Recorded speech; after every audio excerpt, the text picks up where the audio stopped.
She was standing outside the principal's office when I first heard about her story. And what struck me wasn't what she was doing there. It was the look on her face, completely empty, like she'd already given up before anyone even asked what was wrong. Here's what nobody tells you about children who ask for help. They don't ask forever. There's a limit to how many times a 9-year-old can say something's wrong at home before they stop believing anyone will actually listen. And this little girl, she'd reached that limit 3 months earlier. But here's the part that still keeps me up at night. She'd told 7 different adults exactly what was happening. 7 people who nodded, who said they understood, who promised they'd do something about it.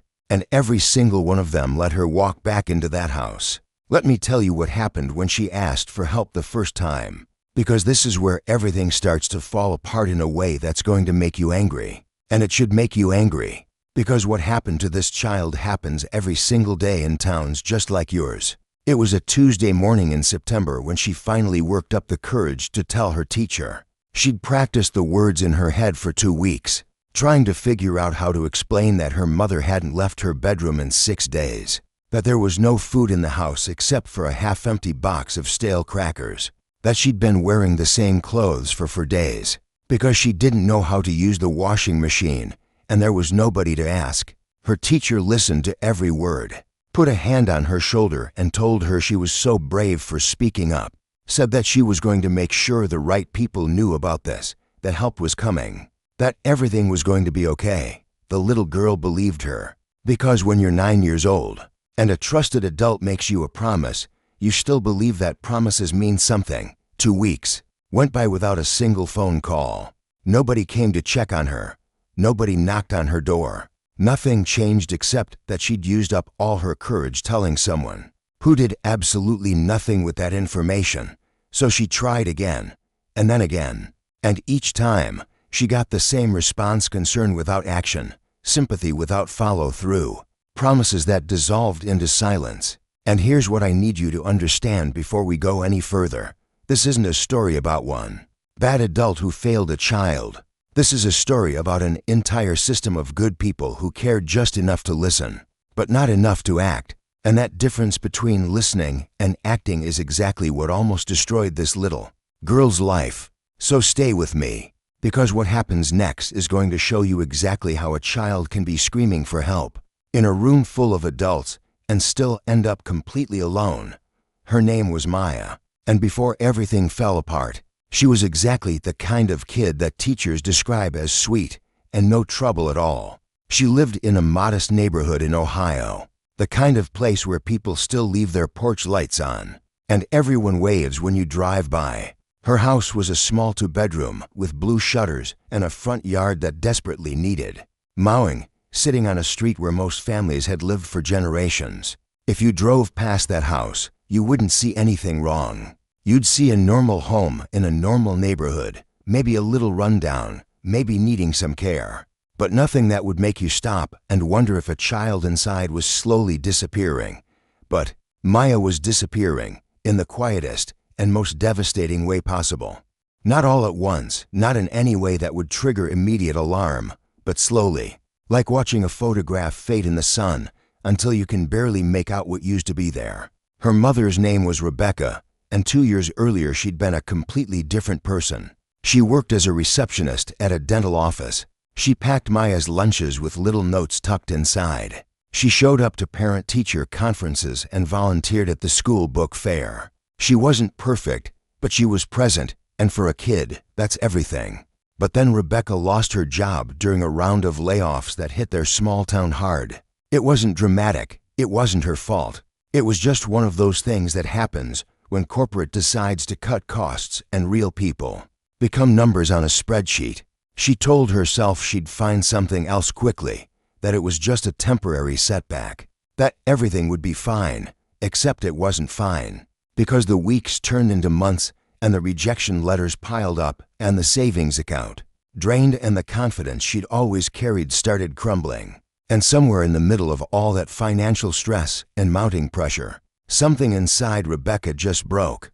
It didn't happen all at once. It was gradual, like watching someone sink underwater in slow motion. First she stopped getting dressed in the morning, Then she stopped leaving the house except when absolutely necessary. Then she stopped answering phone calls from friends. Then she stopped getting out of bed altogether. Depression is like that. Sometimes it doesn't announce itself with sirens and warning lights. It just quietly takes over until the person you used to be feels like someone you vaguely remember being a long time ago. And Maya, who was only 7 when this started, didn't understand mental illness or depression or the weight of adult problems. All she understood was that her mom was sad. And then her mom was really sad. And then her mom wasn't really her mom anymore. By the time Maya turned 9, she'd learned how to be invisible in her own home. She'd learned that if she was quiet enough, if she didn't ask for too much, if she just took care of herself, then maybe things wouldn't get worse. She'd learned to tiptoe past her mother's bedroom door, to make herself small, to need as little as possible. She'd wake up before dawn and get herself ready for school in the dark, pulling on whatever clothes were cleanest, brushing her hair as best she could without a mirror, grabbing whatever she could find for breakfast, even if it was just a handful of cereal eaten dry, because the milk had gone bad 3 days ago. She walked to school alone every morning, 7 blocks through streets that were safe enough in daylight, but still too much for a 9-year-old to navigate without any adult watching. She didn't complain about it, because complaining meant drawing attention, and attention meant questions, and questions meant someone might find out how bad things really were. At school, Maya had perfected the art of seeming okay. She smiled when teachers smiled at her. She completed her assignments on time. She didn't cause disruptions or ask for special treatment. She sat in the 3rd row, right in the middle, not close enough to be called on constantly, not far enough back to seem like she was hiding. Her teachers saw a quiet, well-behaved student who maybe seemed a little sad sometimes, but nothing alarming, nothing that required immediate intervention. They saw a child who was managing, who was coping, who was fine enough. What they didn't see was the careful performance she was giving them every single day. They didn't see how much energy it took for her to seem normal when her entire world felt like it was collapsing. They didn't notice that she wore the same rotation of 3 outfits every single week, or that her hair was always in the exact same ponytail, because she didn't know how to do it any other way, or that she never had money for class photos or field trips or book fare. They didn't notice that she never brought friends home, that she never talked about her family, that she changed the subject whenever other kids complained about their parents being annoying or overprotective. They didn't see her flinch slightly whenever someone raised their voice, even in play, or the way she seemed to hold her breath when adults got too close. But the signs were there, if anyone had looked closely enough. The problem was that nobody was looking closely enough, because Maya had made herself so small and so quiet that she'd become functionally invisible. And here's the terrible truth about being a child in crisis: if you're too good at hiding it, if you manage to keep functioning even while you're falling apart, the adults around you will let you keep carrying that weight because it's easier than confronting what's really happening. Maya carried that weight alone for almost 2 years before she finally broke down and asked for help. And when she did, she believed with everything she had that someone would finally see her. The first time Maya asked for help, she didn't even use those words. She didn't walk up to her teacher and say, "I need help," because 9-year-olds don't always have the language for what they're experiencing. Instead, they tell you pieces of the truth and hope you'll put it together. It happened during indoor recess on a rainy Tuesday in September. Maya's teacher, Mrs. Richardson, was a 20-year veteran who genuinely loved her students and prided herself on creating a safe classroom environment. She noticed Maya sitting alone at a desk while the other kids played board games and chatted, and she walked over with that gentle concern that good teachers carry. "You okay, sweetheart? You seem a little down today." Maya looked up at her, and for just a moment, she considered saying nothing. She considered smiling and nodding and going back to being invisible. But she was so tired of being invisible, so exhausted from carrying everything alone, that the truth just spilled out. "I'm just tired. I don't sleep very well because I worry about my mom." Mrs. Richardson sat down in the chair next to her, her expression shifting to something more serious. "What do you worry about with your mom?" She doesn't get out of bed anymore. She stays in her room all day and sometimes she doesn't eat, and I don't know if she's okay." The words came out in a rush, like water breaking through a dam. And once Maya started talking, she couldn't stop. She told Mrs. Richardson about the empty refrigerator and the unpaid bills stacking up on the kitchen counter, and how she'd been making herself cereal for dinner because that was all there was. She told her about walking to school alone and how sometimes the house was so quiet it scared her, and how she didn't know who to talk to about any of it. Mrs. Richardson listened to all of it with a face full of concern, and when Maya finished, she reached out and squeezed her hand. "Oh, honey, I'm so glad you told me this. You are so brave for speaking up. This is really important information, and I promise you, we're going to make sure you get help. I'm going to talk to our school counselor today, okay? You did the right thing by telling me." Maya felt something she hadn't felt in months, relief so profound it almost made her cry. She'd told someone, an adult who cared, someone who promised to help. Everything was going to be okay now. Mrs. Richardson did exactly what she said she would. She went straight to the school counselor's office after dismissal and filed a report. She documented everything Maya had told her. She expressed her concerns about potential neglect, and she was assured that the appropriate people would be notified. And then nothing happened. The report went into a system that was already overwhelmed with cases. It was noted, filed, added to a growing list of concerns that would be addressed when there was time and resources. But there was always another emergency, always another case that seemed more urgent, always a reason to wait just a little longer before taking action. Meanwhile, Maya went home that day feeling lighter than she had in months. She'd told someone help was coming. She just had to wait. She waited 3 days, then a week, then 2 weeks. Nobody called her house. Nobody came to check on her. Nothing changed except that she'd used up all her courage and gotten nothing in return. When she saw Mrs. Richardson in class, her teacher would smile at her with extra warmth, sometimes asking how are things going, in a way that suggested she was still concerned. But when Maya said things weren't better, Mrs. Richardson would say something like, "These things take time, sweetheart," or "I'm sure the counselor is working on it." What Mrs. Richardson didn't know, what she couldn't have known without following up more aggressively, was that her report had been logged and filed but not acted upon. It had been deemed concerning but not critical, worrying but not urgent, something to monitor but not immediately investigate. And Maya learned her first devastating lesson about asking for help. Sometimes people will listen to your pain and do absolutely nothing to stop it. By October, things at home had gotten worse. The electricity had been shut off for 3 days because a bill went unpaid, and Maya had done her homework by the light from her mother's bedroom window, too scared to tell anyone at school what was happening because she'd already told someone and nothing changed. But then the school counselor, Mr. Patterson, called her down to his office one afternoon, and Maya felt that same surge of hope. Maybe Mrs. Richardson's report had finally reached the right person. Maybe this was it. Maybe help was actually coming this time.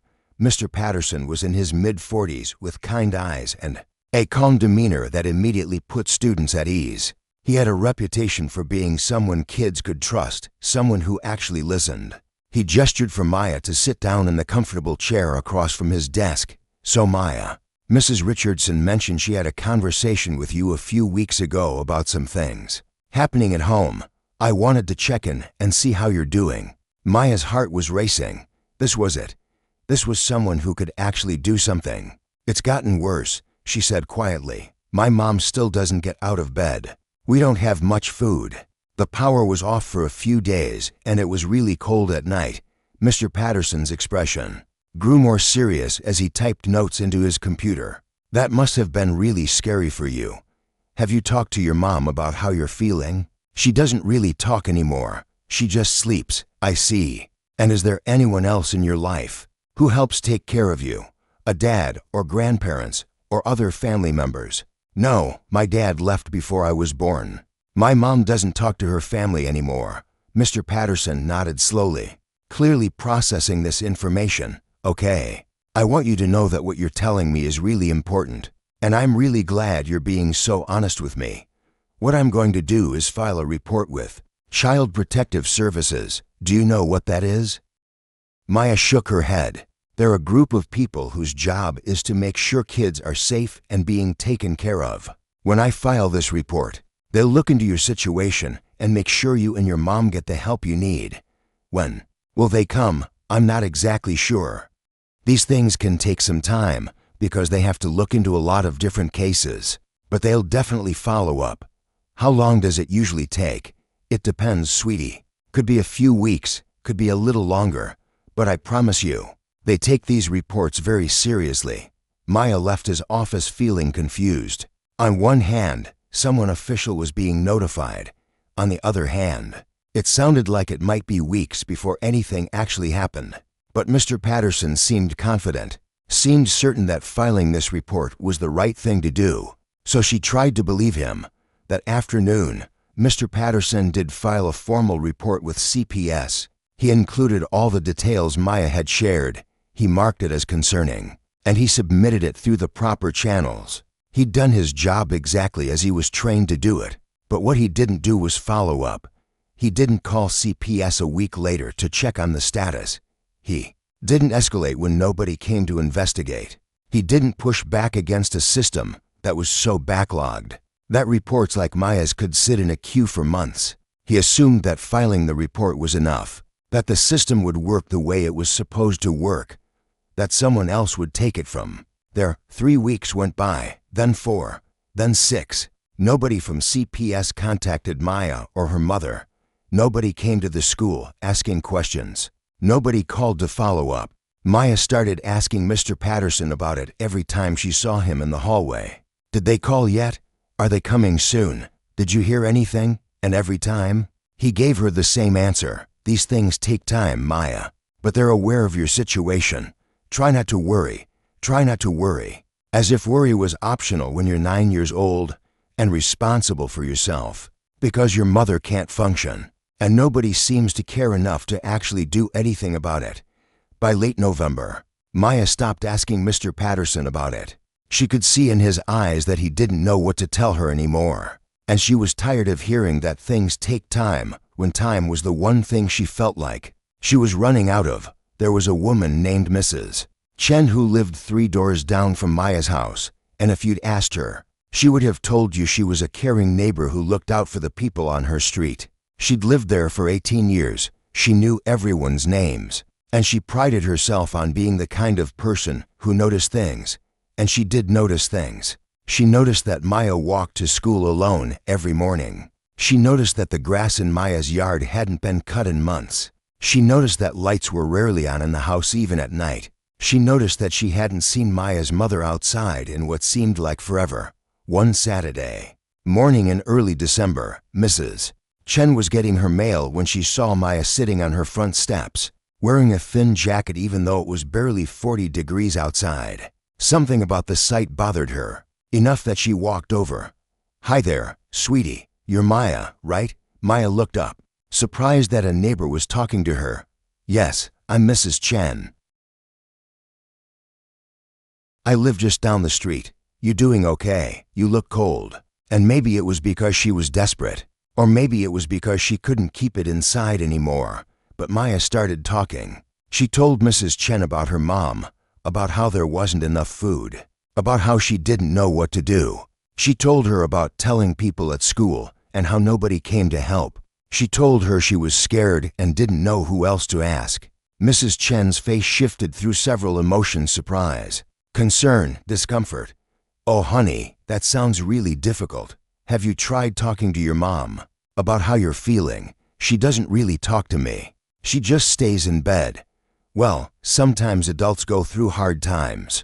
I'm sure she's doing her best, but I'm just a kid. I don't know how to fix this by myself." Mrs. Chen looked uncomfortable now, like she'd opened a door she didn't know how to close. "Listen, I'll tell you what, I'll keep an eye on things, okay? And if I see anything that really worries me, I'll check in. But in the meantime, have you thought about reaching out to other family members? We don't have any other family." "Oh, well, just know that I'm right down the street if you need anything, okay?" Maya nodded even though she could already feel that familiar sinking feeling. Mrs. Chen cared enough to ask, but not enough to actually do anything. Over the next several weeks, Mrs. Chen did keep an eye on things. She noticed when the trash didn't get taken out for 2 weeks straight. She noticed when Maya started looking thinner. She noticed all of it, and every time she noticed something, she'd feel a pang of concern and then talk herself out of acting on it. It's probably not as bad as the kid made it sound. Kids exaggerate. Her mother might just be going through a rough patch. Everyone struggles. Sometimes, if it was really serious, the school would have done something by now. It's not really my place to get involved in someone else's family. She had a reason for every inaction, a justification for every time she chose to look away. And the worst part is that she genuinely thought she was being helpful by keeping an eye on the situation, not understanding that watching without acting is just witnessing someone drown. While standing on the shore, as winter settled in, Maya started to see the pattern everywhere. And once you see it, you can't unsee it. The school nurse noticed she looked pale and underweight, asked if she was eating enough. And when Maya said there wasn't always food at home, the nurse gave her a protein bar and suggested she try to eat breakfast every morning. Just try harder to take care of yourself, essentially. The librarian, Ms. Torres, noticed that Maya stayed at the library until the last possible minute every single day. Clearly not wanting to go home, she asked if everything was all right. And Maya said she didn't like being home alone. Ms. Torres said she understood. That must be hard. But the library closes at 5:30, and there's nothing she can do about that.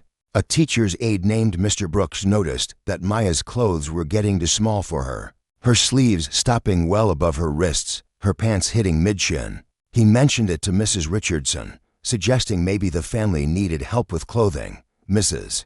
Richardson said she'd make a note of it, maybe reach out to the community resource coordinator. Nobody reached out. Every single adult who crossed Maya's path could see that something was wrong. Every single one of them cared, in their own limited way. But not one of them cared enough to disrupt their routine, to push past their discomfort, to actually force action. They all assumed someone else would handle it. Mrs. Richardson assumed Mr. Patterson had it covered. Mr. Patterson assumed CPS was investigating. The nurse assumed the teachers were aware. The librarian assumed the school administration was handling it.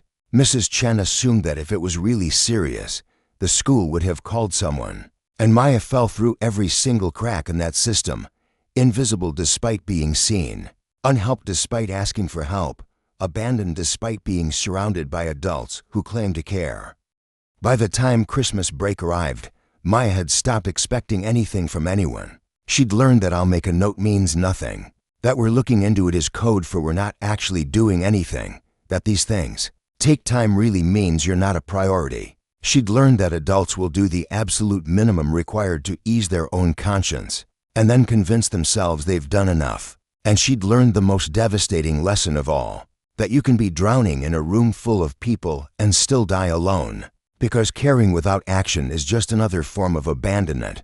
There's a specific moment when a child stops believing help will come, and it doesn't happen with an explosion or a dramatic breakdown. It happens quietly, like a light going out in a room you didn't know you were sitting in until suddenly everything is dark. For Maya, that moment came on a Wednesday in January. She'd come home from school to find the house even colder than usual. The heat had been turned off, not broken, but disconnected because the bills hadn't been paid in 3 months. It was 28 degrees outside, and inside wasn't much warmer. She knocked on her mother's bedroom door, something she rarely did anymore. "Mom?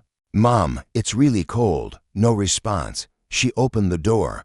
Her mother was in bed, facing the wall, the blankets pulled up to her chin. Maya couldn't tell if she was asleep or just unwilling to acknowledge her. "Mom, I think the heat is off. What should I do?" Still nothing. Not a word, not a movement, not even an acknowledgement that Maya had spoken. Maya stood there for a long moment, waiting for something, anything. Then she quietly closed the door and went to her own room. She put on every piece of clothing she owned, 2 pairs of pants, 3 shirts, 2 sweatshirts, 2 pairs of socks. She wrapped herself in her blanket and sat on her bed, shivering, trying to figure out what to do. She thought about calling someone, but who she'd already told everyone she could think of. She thought about going to Mrs. Chen's house, but remembered how uncomfortable she'd looked the last time they talked. She thought about going back to Mr. Patterson's office tomorrow, but what would be the point? He'd just tell her again that these things take time. So she sat there in the freezing house, wrapped in every piece of clothing she owned, and she felt something inside her break, not loudly, not dramatically, just a quiet, cold acceptance that this was her life now, that nobody was coming, that all those promises of help were just words people said to make themselves feel better about doing nothing. She didn't cry. She was too numb for tears, too exhausted for emotion. She just sat there in the dark, a 9-year-old girl who had finally learned that asking for help doesn't mean you'll get it. After that night, something fundamental changed in Maya. She stopped being a child who believed in adults and became something else entirely, a ghost walking through her own life. Present but not really there. At school, she went through all the motions perfectly. She showed up on time. She completed her assignments. She smiled when appropriate. But if you looked in her eyes, you'd see nothing behind them. She'd learned to perform being okay so well that she'd almost convinced herself it was real. She stopped initiating any conversation with adults unless absolutely necessary. She stopped hoping that anyone would notice the signs she couldn't hide anymore. The dark circles under her eyes, the way her clothes hung looser every week, the hollow look that had taken up permanent residence on her face. She developed strategies for survival that no 9-year-old should have to develop. She learned which gas stations would let her use the bathroom without buying anything, so she could wash her hands and face with hand soap when the water at home got shut off. She learned that the school cafeteria threw away perfectly good food after breakfast service, and if she volunteered to help clean up, she could take the extras. She learned how to be so quiet and so small that she could exist without requiring anything from anyone. Mrs. Richardson noticed she seemed different, more withdrawn, but when she asked if everything was okay, Maya just said, "I'm fine," with such rehearsed conviction that it almost seemed true. Mr. Patterson saw her in the hallway one day and asked if she'd heard anything from CPS yet. Maya just looked at him with those empty eyes and said, "I'm not waiting anymore." He didn't know how to respond to that, so he just nodded and walked away, carrying a vague sense of guilt that he'd probably forget about by the end of the day. It was a Tuesday in late January when Maya hit her absolute lowest point. She came home from school to find that the water had been shut off in addition to the heat and electricity. The house was dark, freezing, and now there was no running water for drinking or washing. She stood in the kitchen, staring at the empty cabinets, the disconnected utilities, the absolute absence of anything that made a house feel like a home. And for the first time in months, she felt something other than numbness. She felt rage. Rage at her mother for giving up. Rage at her father for never being there in the first place.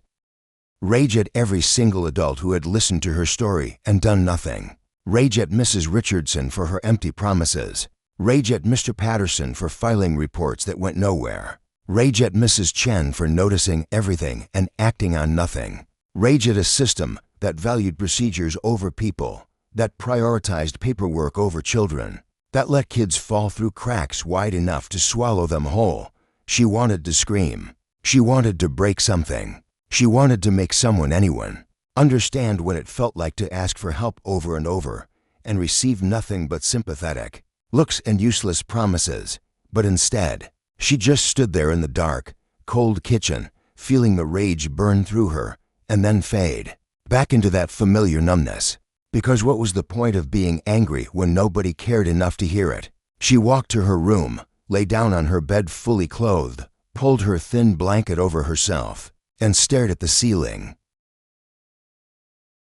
And for the first time, she let herself think the thought she'd been pushing away for months. Maybe it would be better if she just disappeared entirely, not in a dramatic way, just stopped existing. Stopped being a burden that nobody wanted to carry.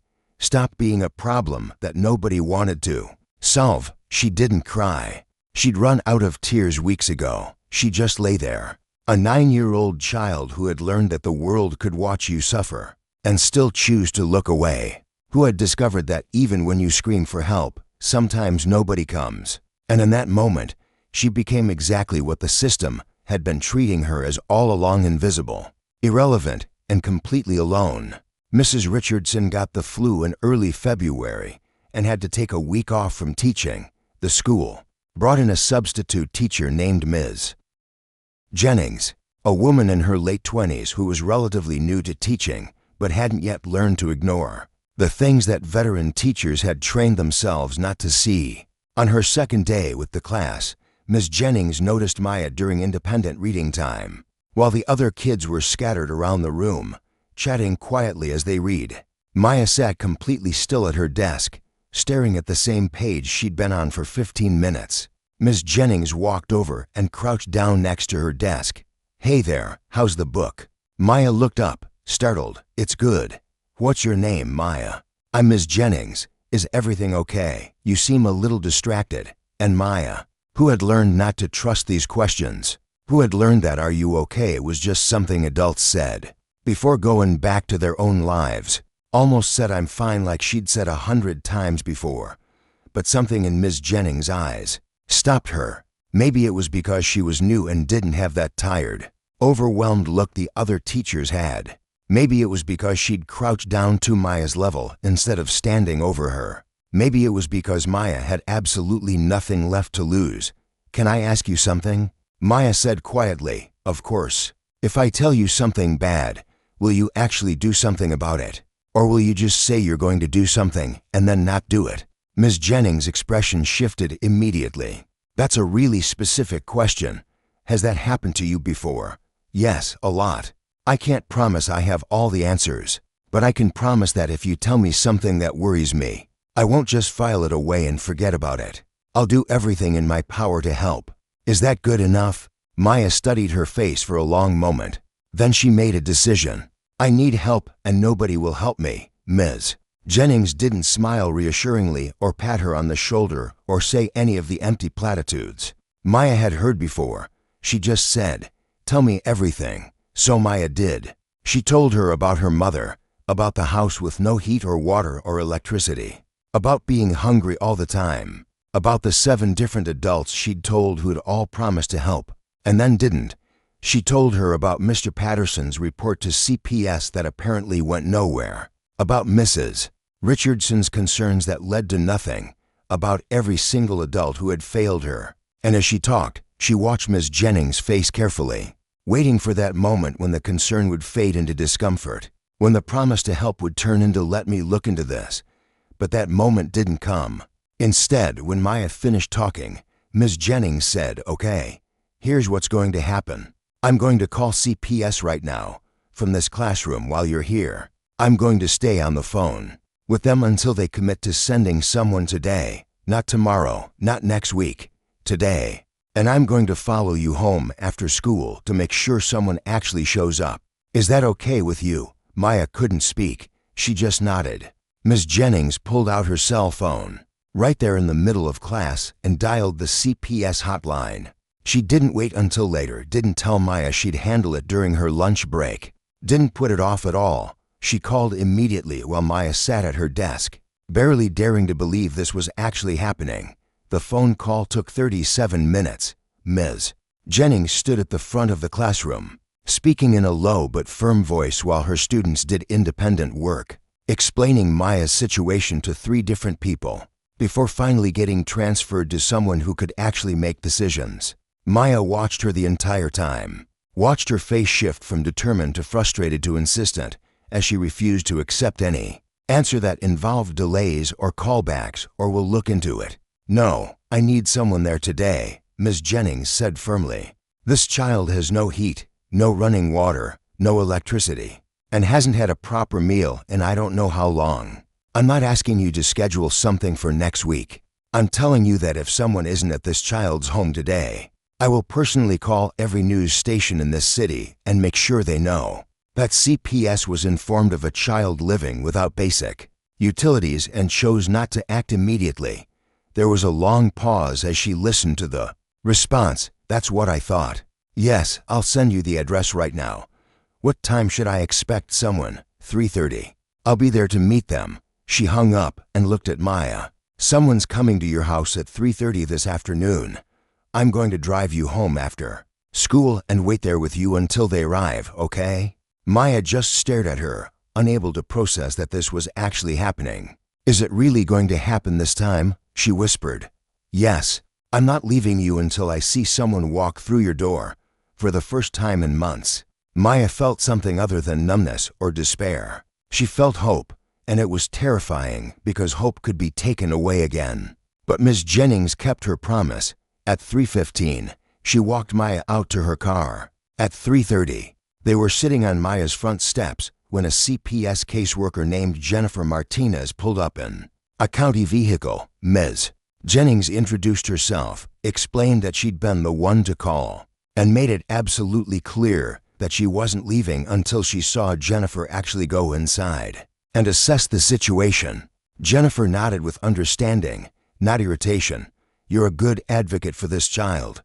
Thank you for not letting this fall through the cracks. How many times did it already fall through?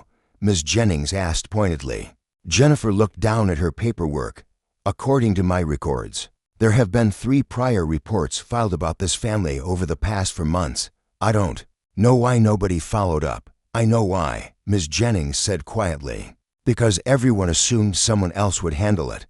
Jennifer knocked on the door. When nobody answered, she knocked again, louder this time. Miss Torres, this is Jennifer Martinez from Child Protective Services. I need to speak with you. Finally, the door opened. Maya's mother stood there looking confused and disoriented, wearing pajamas in the middle of the afternoon, her hair unbrushed, her face hollow. What's this about? Rebecca asked softly. Ma'am, I've received multiple reports of concerning conditions in this home. I need to come inside and talk with you. Rebecca looked at Maya standing next to Ms. Jennings, and for just a moment, something flickered across her face, maybe shame, maybe fear. Maybe just recognition that the secret was finally out. She stepped aside and let them in. What happened over the next 3 hours wasn't a miracle. It wasn't a dramatic rescue or a sudden fix. It was just the slow, methodical process of a system finally doing what it should have done months ago. Jennifer walked through the entire house, documenting everything: the disconnected utilities, the empty refrigerator, the pile of unpaid bills, Rebecca's bedroom, where she'd been essentially living for the past 6 months. She sat down with Rebecca and asked questions without judgment, and slowly, the story came out. The job loss, the depression, the complete inability to function, the shame that kept her from asking for help, the awareness that she was failing her daughter, but feeling powerless to stop it. Jennifer listened to all of it, and then she said something that nobody had said before. You're not a bad mother. You're someone who is sick and needs help. But your daughter also needs help. And right now, we need to make sure she's safe. She made phone calls while she was still in the house.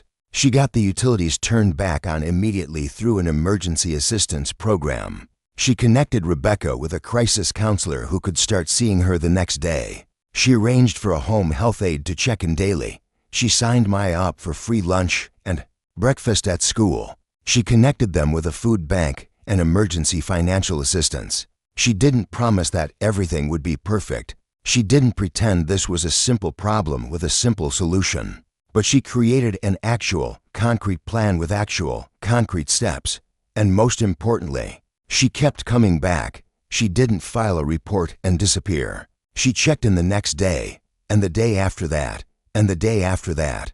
She made sure that the services she'd connected them with were actually being utilized. She held everyone accountable, including herself. Ms. Jennings stayed involved too. She made sure Maya had everything she needed. At school, she checked in with her every single day. She didn't treat her like a problem that had been solved and could now be forgotten. And slowly, very slowly, things started to change. Here's what I need you to understand about this story, because this is the part that matters most. Mrs. Richardson cared about Maya. Mr. Patterson cared about Maya. The nurse and the librarian and Mrs. Shen, they all cared. None of them were monsters. None of them wanted a child to suffer. But they all cared within limits. They cared enough to listen, but not enough to follow through. They cared enough to file reports, but not enough to make sure those reports led to action. They cared enough to feel concerned, but not enough to disrupt their own routines or push past their own discomfort. Ms. Jennings cared differently, not because she was a better person or because she had a bigger heart, but because she refused to let her care exist only in the abstract. She turned her concern into action immediately, without hesitation, without waiting for someone else to handle it. That's the only difference between an adult who saves a child and an adult who lets them fall through the cracks, the willingness to act instead of just feeling bad about the situation. And here's the thing that should make all of us uncomfortable. There are thousands of kids, just like Maya, in schools right now. Kids who have told adults exactly what they need. Kids whose teachers have filed reports that went nowhere. Kids who are surviving in situations that no child should have to survive in, waiting for help that never comes. And they're not being ignored. That would almost be simpler. They're being seen and still abandoned, heard and still ignored, reported on and still forgotten. Because there's a massive gap between caring about children as a concept and caring about a specific child enough to actually inconvenience yourself on their behalf. Maya is 14 now, in middle school, living with her mother in that same house with the blue shutters. Things aren't perfect. Rebecca still struggles with depression, still has hard days where getting out of bed feels impossible. But she's in therapy, she's on medication that helps, and she's learned how to ask for help before things get catastrophic. Maya is okay, not undamaged, not unmarked by what she went through, but okay. She's in counseling too, working through the trauma of those years when she believed nobody cared enough to help her. She's cautious around adults in a way that most kids her age aren't. She doesn't trust easily. She tests people constantly to see if they'll follow through on their promises. She carries the weight of having had to raise herself when she was too young to be responsible for her own survival. But she's also developed a fierce sense of empathy for other kids who are struggling. She notices the quiet ones, the ones who are too good at hiding their pain. And when she sees them, she doesn't look away. Ms. Jennings and Maya still keep in touch, not constantly, but enough. Ms. Jennings sends her a card on her birthday every year. Maya stops by her classroom sometimes after school just to say hi. They don't talk about that day anymore. They don't need to. They both know what happened and what it meant. And Jennifer Martinez, the CPS caseworker who finally showed up, she's still Maya's caseworker, still checking in quarterly even though the case is officially closed, because she refuses to be another adult who shows up once and then disappears. I think about Maya's story a lot, and the question that haunts me isn't why nobody helped her. The question is, how many times did someone have the chance to be the person who actually helped and chose not to? 7 adults knew what was happening. 7 adults heard her ask for help. 7 adults had the power to do something about it and chose instead to file reports, make notes, express concerns, and then go back to their normal lives. How many chances did Maya get robbed of before someone finally refused to look away? And how many kids right now are on their 3rd, 5th, 7th ask for help, waiting for just one adult to care enough to actually act? Because here's what this story should teach us. Caring about children isn't enough. Concern isn't enough. Good intentions aren't enough. Action is what matters. Immediate, uncomfortable, inconvenient action is the only thing that actually saves kids who are drowning. Maya survived, but she shouldn't have had to wait so long. She shouldn't have had to ask 7 times. She shouldn't have had to learn at 9 years old that most adults will choose comfort over courage. Every single time. She deserved better than that. Every child does. So if you're watching this and you're a teacher, a counselor, a neighbor, anyone who works with or lives near children, please hear this. When a child asks you for help, they're not exaggerating. They're not being dramatic. They've already exhausted every other option they know. And when they ask, the only acceptable response is immediate action. Not a report that goes nowhere. Not a note in a file. Not a promise to look into it. Action. Because the difference between a child who survives and a child who doesn't is often just one adult who refused to look away.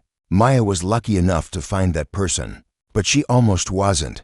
And that should terrify all of us into being better.